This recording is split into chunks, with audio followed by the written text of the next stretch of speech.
Hello दोस्तों, मैं इंद्र प्रताप सिंह आप सभी का स्टडी विद कॉन्सेप्ट में हार्दिक स्वागत है। अभिनंदन करता हूं दोस्तों। हम लोगों ने लास्ट वन वीडियो में मतलब कि इस चैप्टर के पार्ट सेकंड में हम लोगों ने क्या क्या डिस्कस किया था। हम लोग क्या करते हैं, थोड़ी देर में क्या करते हैं, इसको रिवाइज कर लेते हैं और रिकॉल कर लेते हैं हम लोग लास्ट वन वीडियो में क्या क्या पढ़ा था। दोस्तों लास्ट वन वीडियो में हम लोगों ने समुद्रगुप्त के जो है कि डिटेल एक्सपीडिशन को हम लोगों ने समझा था। जब समुद्रगुप्त ने जो गंगा और यमुना के दोआब वाले रीजन में जब उन्होंने आक्रमण किया, उस रीजन को दोस्तों आर्यव्रत के नाम से जाना जाता था। किसके नाम से? आर्यव्रत के नाम से जाना जाता था। और उसको जब उन्होंने आक्रमण किया, उन्होंने उस रीजन को जीता, उसके बाद उन्होंने कौन सी पॉलिसी उसके साथ अपनाई? दक्षिणापथ के साथ कौन सी पॉलिसी अपनाई? वेस्टर्न इंडिया में यानी भारत आज का भारत जो आज का प्रेजेंट पाकिस्तान अफगानिस्तान रीजन को, उसको जब उन्होंने कॉन्कर किया, उसके लिए कौन सी पॉलिसी अपनाई? श्रीलंका को जब उन्होंने जीता, कौन सी पॉलिसी अपनाई? ये सारी पॉलिसी को दोस्तों हम लोगों ने लास्ट वन वीडियो में हम लोग देखने और समझने का प्रयास किया था दोस्तों। आज हम लोग, और उसके बाद हम लोग जीनियोलॉजी वंशानुगत को भी समझा था। उसी वंशानुगत में हम लोग थोड़ी सी टॉपिक को आगे बढ़ाते हुए आज की क्लास के आज की चर्चा को हम लोग स्टार्ट करते हैं दोस्तों। तो देखिएगा, हम लोगों ने कल इनके बारे में देखा था, चंद्रगुप्त सेकंड के बारे में देखा था दोस्तों।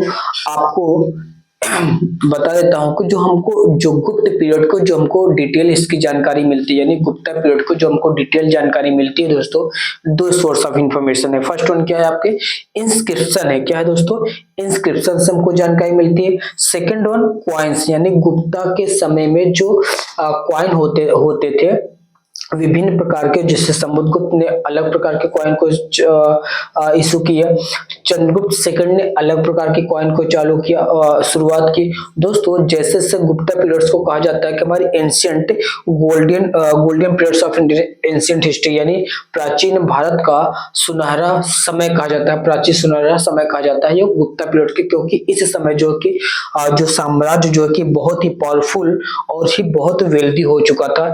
इस समय जो कॉइन्स चलते थे, गोल्ड के चलते थे, सिल्वर के चलते थे, कॉपर के चलते थे, इन सब चीजों का। लेकिन जो कुषाण युग में जो दोस्तों गोल्ड का चला था, उसके बाद जो यहाँ पे क्वालिटी के थोड़ा सा गोल्ड की क्वालिटी में थोड़ा सा गिरावट देखने को मिलती है, क्वालिटी में गिरावट देखने को मिलती है। लेकिन यहाँ पे a number of gold coins, silver coins से ज्यादा देखने को मिलते हैं। और हम लोग दोस्तों लास्ट वन ने वीना टाइप्स ऑफ कॉइन्स को देखा था, जो समुद्रगुप्त ने उसको इशू किया था दोस्तों। इसके बाद हम लोग थोड़ा सा आगे बढ़ते हैं और दोस्तों इसी इंस्क्रिप्शन जो कि जीनियोलॉजी के बारे में पता चलता है, यानी इनके वंशानुगत, यानी इनके फादर, ग्रैंडफादर, ग्रेट ग्रैंडफादर, इन सभी के बारे में अगर जानकारी कहाँ से मिलती है दोस्तों? गुप्ता पीरियड को जो इंस्क्रिप्शन है दोस्तों, वहां से हमको इस बात की जानकारी मिलती है दोस्तों। चंद्रगुप्त जो है कि चंद्रगुप्त मौर्य जो और किसके लिए जाने जाते हैं? चंद्रगुप्त मौर्य जो है कि बिगिनिंग द संवत पीरियड, इन्होंने संवत इरा को स्टार्ट किया था। Why the beginning of Samvat era? Because Chandragupta second was the defeated, Chandragupta second defeated to Shaka, यानी शक को गुप्त पीरियड्स के पहले जो कि पोस्ट मॉडर्न पीरियड के बाद दोस्तों, शक जो है कि शक अनडिफीटेड इन वेस्टर्न इंडिया, यानी वेस्टर्न भारत में इन्हें कोई चैलेंज करने वाला नहीं था दोस्तों। ये इनका प्रभुत्व डे बाय डे बढ़ता जाता था, इनका साम्राज्य बढ़ रहा था। लेकिन जब चंद्रगुप्त सेकंड आए तो इनके साम्राज्य को विस्तार को रोका ही नहीं, बल्कि उससे डिफीट किया और एक नए इरा की शुरुआत की, जिसको संवत इरा के नाम से जानते हैं दोस्तों। इसकी शुरुआत कब होती है? 58 BC से माना जाता है दोस्तों। इसके बाद हम लोग थोड़ा सा नेक्स्ट वन हेडिंग की तरफ आगे बढ़ते हैं। बस इतना ही जाना था। और गुप्ता पीरियड्स और देखा, उस चंद्रगुप्त सेकंड जो कि और किसके लिए फेमस है दोस्तों? तो चंद्रगुप्त सेकंड ही वेस्टर्न इंडिया में, आज के गुजरात राजस्थान वाले रीजन में दोस्तों, इन्होंने यहाँ पर भी अपना एक्सपेडिशन किया था, यानी इस भी रीजन को इन्होंने जीता था दोस्तों। अब हम लोग थोड़ा सा देखते हैं हर्षवर्धन, यानी पोस्ट गुप्ता पीरियड में क्या कुछ खास है, उसको हम लोग थोड़ा सा देखने और समझने का प्रयास करते हैं और इनके कुछ महत्वपूर्ण शासक को समझते हैं दोस्तों। तो दोस्तों सेकंड वन हेडिंग आता है आपका, इसके आगे हम लोग हेडिंग को देखते हैं, हर्षवर्धन एंड हर्षचरित। दोस्तों इसके बाद जो हमको जो इतिहास की जानकारी मिलती है, यहाँ पे हमको बहुत सारे बुक्स यानी इनके जो कोट पोएट हुआ करते थे। चंद्रगुप्त सेकंड में हम लोगों ने ये भी कल बताया था दोस्तों, इनके नवरत्न के बारे में हम लोगों ने चर्चा किया था। जिन्होंने उस वीडियो को नहीं देखा दोस्तों, मैं आपसे आग्रह करता हूँ उस वीडियो को जरूर देखें और पूरी श्रृंखला को ही देखें। मतलब कि एक वीडियो को देखें स्किप करने, इससे ज्यादा बहुत कुछ आपको हासिल नहीं होगा, तो उसको भी आप देखते रहें।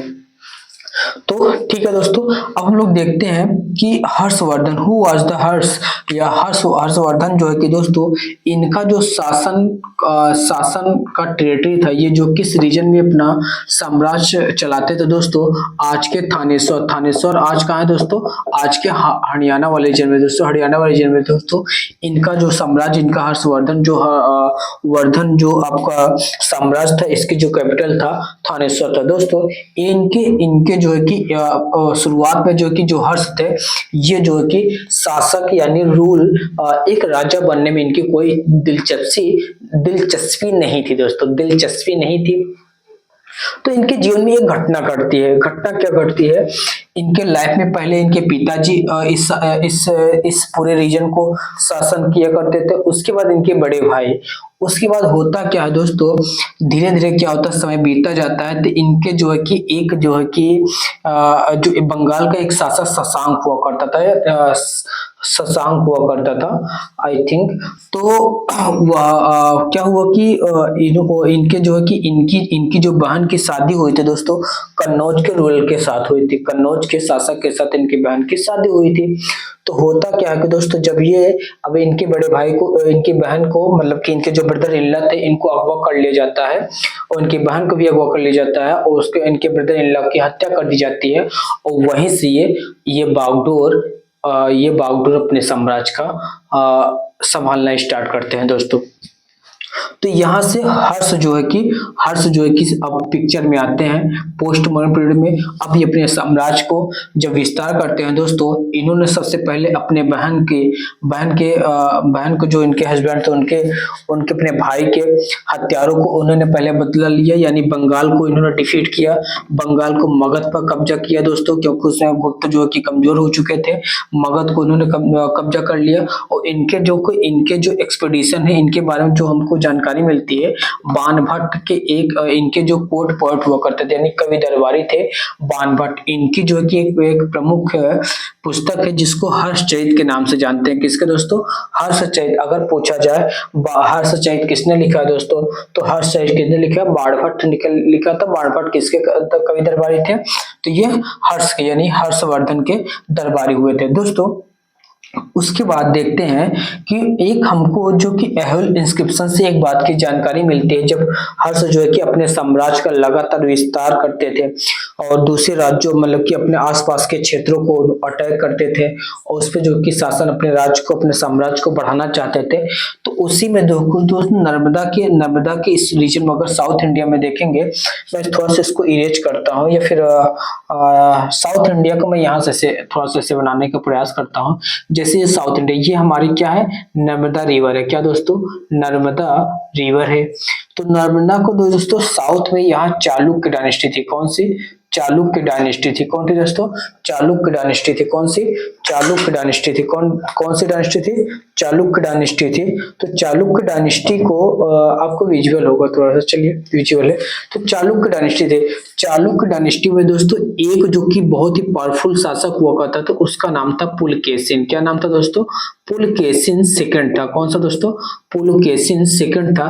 पुलकेशिन सेकंड जो कि अच्छा इन पुलकेशिन और हर्षवर्धन के बीच में एक लड़ाई होती है दोस्तों। उस लड़ाई में दोस्तों पुलकेशिन की विजय होती है। क्या होती है, पुलकेशिन की विजय होती है। बाणभट्ट चैलेंज मतलब कि क्लेम करते हैं कि इस लड़ाई में हर्षवर्धन जीते थे, लेकिन पुलकेशिन के समय का एक जो कि इनका कवि दरबारी हुआ करता था, उनका नाम था रवि कीर्ति। क्या नाम था, रवि कीर्ति थे। कौन से दोस्तों? रवि कीर्ति थे। इन्हीं रवि कीर्ति ने कहते हैं, ये रवि कीर्ति कहते हैं कि हर्षवर्धन को पुलकेशिन द्वितीय ने नर्मदा को उस तरफ यानी नॉर्थ की तरफ उनको रोका और उनको साउथ की तरफ आने से रोका ही नहीं बल्कि उनको डिफीट किया और उनको नर्मदा को उस तरफ ही रहने दिया। इस प्रकार से दोस्तों यहाँ पे हर्षवर्धन की पहली हार होती है। दोस्तों क्या होती है? हर्षवर्धन की पहली हार होती है। यहाँ से पिक्चर में आ जाता है चालुक्य, और चालुक्य इन्हीं के समकालीन एक और साम्राज्य उस समय चल रहा था साउथ इंडिया में, उसका नाम था पल्लव। क्या नाम था दोस्तों? पल्लव डायनेस्टी चलती थी साउथ इंडिया में। कांचीपुरम से कावेरी तक ये दो साम्राज्य फैले हुए थे। मैं इसको थोड़ा सा इरेज करता हूँ, उसके बाद मैं आपको एक मैप के माध्यम से आपको दिखाने का प्रयास करता हूँ where was the Chalukya and Pallava, उसको हम लोग दिखाने का आपको प्रयास करते हैं। दोस्तों अभी तक हमने कहा कि जो पुलकेशिन के, अगर हर्षवर्धन के कोर्ट पोएट के नाम के बारे में अगर पूछा जाए तो आपके वो क्या थे? बाणभट्ट थे। उनकी एक बुक है, जो बुक है उसका नाम है हर्षचरित है दोस्तों। तो दोस्तों आपको एक और मैं जानकारी देता हूँ कि जो हर्षवर्धन ये भी खुद कई बुकों का, इन्होंने कई बुक लिखे थे। उन बुक में 3 बुक प्रमुख है जो एग्जाम में अक्सर पूछा जाता है। हर्षवर्धन की 3 बुक थे। कौन सी? एक प्रियदर्शिका थी। कौन सा दोस्तों? प्रियदर्शिका थी। प्रियदर्शिका थी दोस्तों। और सेकंड वन था दोस्तों आपका, सेकंड वन आपका था, सेकंड वन था यार, पहला प्रियदर्शिका था, सेकंड वन था रत्नावली, थर्ड वन था नागानंद। ये 3 जो कि हर्षवर्धन के समय के ये बुकें थे। कौन कौन से दोस्तों? एक रत्नावली थी, सेकंड वन था दोस्तों नागानंद था। उसके बाद दोस्तों एक और बुक इनकी हर्षवर्धन के देखने को मिल जाती है, उसका नाम था प्रियदर्शिका। क्या दोस्तों? प्रियदर्शिका। अगर ये किसका वर्क है? तो ये किसका वर्क है दोस्तों? हर्षवर्धन का। किसका? हर्षवर्धन का। अब हम लोग दोस्तों थोड़ा सा इसके आगे देखने का प्रयास करते हैं। हमने कहा first of all we draw the peninsula parts of India. ठीक है दोस्तों, यहाँ से आप जानते हैं यहाँ से एक रिवर निकलती है, उस रिवर का नाम है कावेरी नदी। ठीक है दोस्तों, यहाँ से एक रिवर निकलती है, उसका नाम है ये आपका कावेरी है, ये हमारी कृष्णा रिवर है। ठीक है, इसमें एक इसकी प्रमुख ट्रिब्यूटरी है that is known as Tungabhadra. कौन सी दोस्तों?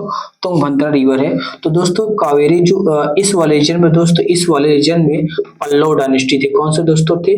पल्लव थे। कौन थे? पल्लव थे। आई होप आपको विजिबल होगा। कौन थे? पल्लव थे।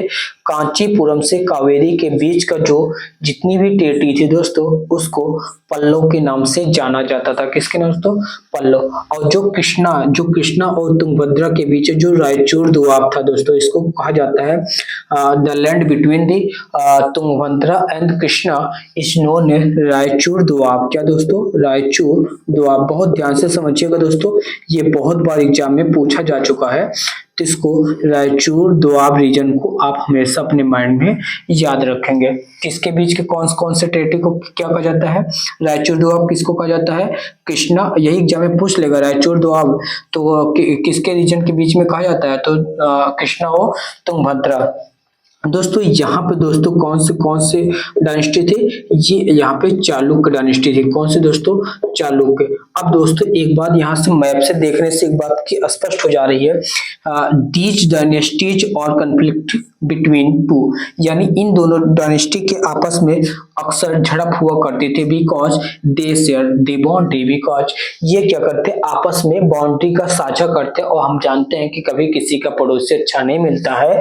यानी जैसे कोई भी राजा पावरफुल होगा, अपने रीजन को विस्तार करना चाहेगा, अपने रीजन को फैलाना चाहेगा, अपने रीजन को स्प्रेड करना चाहेगा। उसी प्रकार से इन दोनों के बीच में अक्सर झड़प हुआ करता था। तो धीरे धीरे क्या होता है कि इन दोनों के बीच झड़प हुआ करता रहता था। तो कभी ये इसको हराते थे, कभी ये इसको हराते थे। तो धीरे धीरे ये दोनों डायनेस्टी कोलैप्स हो जाता है और यहाँ पे एक नई डायनेस्टी का उद्गम होता है। उसको दोस्तों राष्ट्रकूट, क्या नाम से दोस्तों?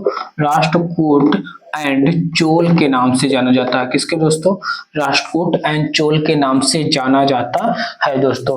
तो यहाँ पे मैंने लिखा था कांचीपुरम और कावेरी के बीच का जो डेल्टा, कावेरी डेल्टा के बीच, और कावेरी डेल्टा दोस्तों हम लोगों ने लास्ट वीडियो में आपको बताया है, Kaveri delta was the most fertile region and this is economically very important of that region. यानी इस रीजन पे जो कंट्रोल करता था वो जो है कि बहुत ही इकोनॉमिक पावर हुआ था, क्योंकि ये फर्टाइल रीजन था, यहाँ पे एग्रीकल्चर प्रोडक्शन खूब हुआ करता था, इसलिए ये रीजन खूब मतलब कि ये साम्राज्य खूब फलता फूलता था। दूसरी बात अगर पूछा जाए दोस्तों, मतलब कि चालुक्य की डायनेस्टी का चालुक्य डायनेस्टी का जो कैपिटल था ऐहोल था। क्या था दोस्तों? ऐहोल था। ऐहोल जो कि हम लोग को लास्ट वीडियो में बताया था, ऐहोल दो चीजों के लिए फेमस था। एक तो ये ट्रेड सेंटर था और ये कोस्टल के आसपास वाला रीजन है दोस्तों, ये ट्रेड सेंटर था। दूसरी बात ऐहोल इसके लिए भी जाना था, ये रिलीजियस सेंटर भी था। यानी ऐहोल इंस्क्रिप्शन जो इसमें जो है कि पुलकेशिन द्वितीय और हर्षवर्धन के बीच की लड़ाई को मेंशन किया गया है। और दूसरी बात ऐहोल किसके लिए फेमस है? ये पहले तो capital of the Chalukya dynasty, ये ऐहोल जो कि कैपिटल है किसके? चालुक्य का। और ये किसके लिए? ये ट्रेड सेंटर है ऐहोल, और जो कि रिलीजियस सेंटर के लिए दोस्तों ये फेमस है। आई होप अभी तक हमने जो आपको बताने और समझाने का प्रयास किया दोस्तों, ये बात आपको पूरी तरीके से समझ आ गई हो, किसी प्रकार की कोई समस्या नहीं होगी।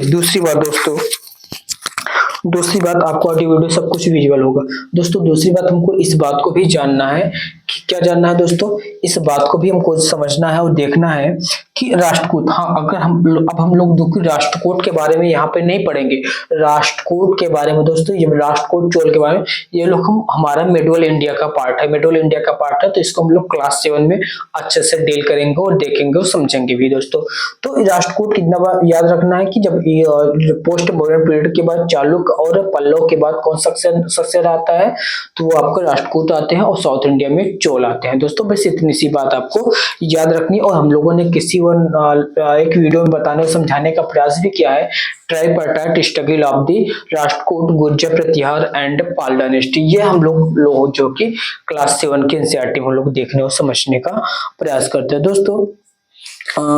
तो ठीक है, आज की क्लास को हम लोग यहीं पे रखते हैं और हम लोग कल क्या करेंगे, इस चैप्टर को अच्छे से समझने का प्रयास करेंगे और इसमें कुछ फैक्चुअल इंफॉर्मेशन रह जाएंगे, लास्ट वीडियो में हम लोग देखने और समझने का, इस चैप्टर को फिनिश करने का प्रयास करेंगे दोस्तों।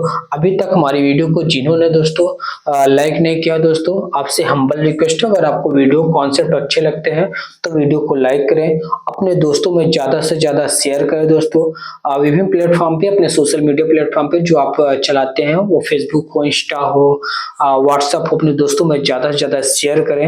अगर आप शेयर करते हैं तो हम हमारे लिए करेंसी का काम करता है दोस्तों। इन्हीं सब शब्दों के साथ दोस्तों, आपने हमारी वीडियो को, हमारी बातों को बहुत ही ध्यानपूर्वक सुना और समझा, इसके लिए आपको तहे दिल से शुक्रिया अदा करता हूं दोस्तों। मिलते हैं नेक्स्ट वीडियो में, तब तक के लिए दोस्तों जय हिंद, जय भारत, थैंक यू।